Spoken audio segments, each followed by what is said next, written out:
can't run through everybody. That, you know, he's not as good as we thought he was. Well, he's human.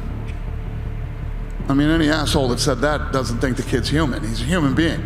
And he just beat the #2 welterweight in the world in the UFC with a couple of fights in the UFC. If you don't think he's the real deal, you're out of your mind.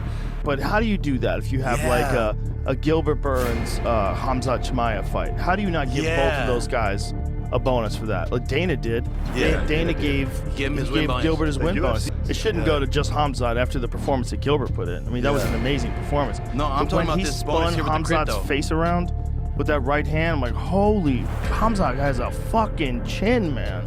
Because Gilbert cracked him. Chimaev, I mean, he's impressive because he ended up winning, but I saw a lot of flaws today, and he's kind of an emotional fighter. If you go back and watch like the elite, these guys, they know how to compete.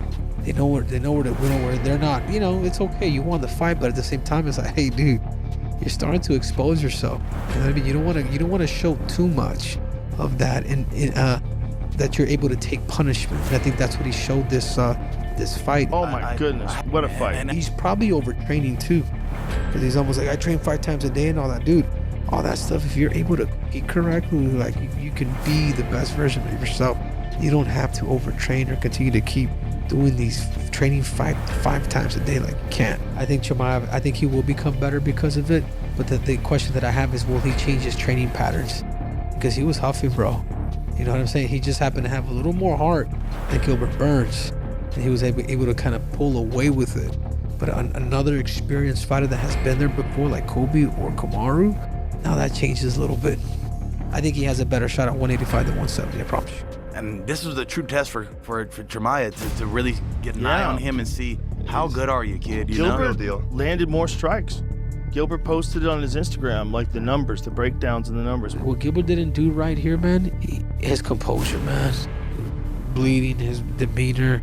I think Chimaev was getting hurt too, though. But now it's like Chimaev needed this humble pie. The key in that fight with Gilbert Burns, it's the Gilbert Burns really fought him in that first takedown, and he was able to, get his respect. You know what I'm saying? And dude, it's tiring, man, trying to take somebody down, especially when you don't get it. So that's what happened. Gilbert's a very, very tough fighter, and he showed that. He still has a lot left. He's not done, and he's still at the top of this division. And Khamzat coming in, he's definitely showed he's done a great job. Props to the kid. He's done a great job with what he's been presented in the opposition. I take nothing away from him. Tonight was a big test for him, and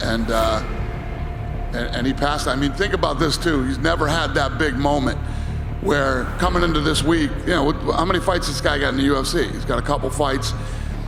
The buzz for him is bigger than the main event and co-main event. Everybody's talking about him. Crowd's going crazy, like we're in his hometown or some shit.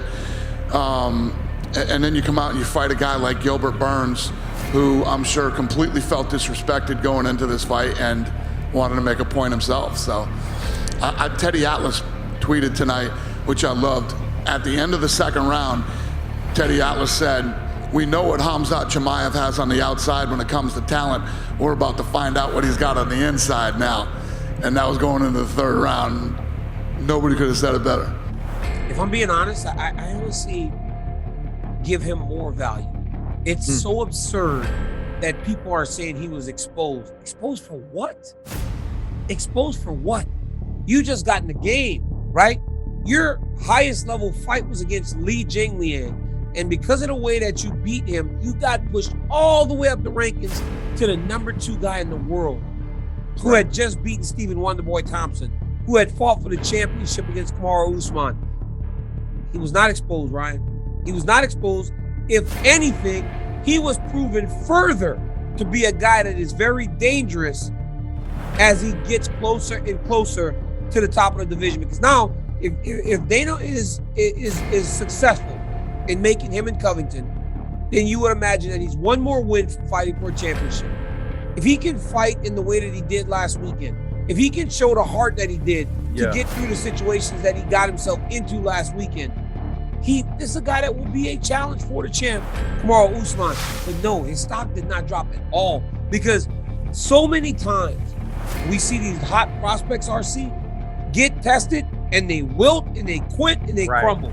He didn't do that. He kept pressing and he got the job done. Hats off to Khamzat.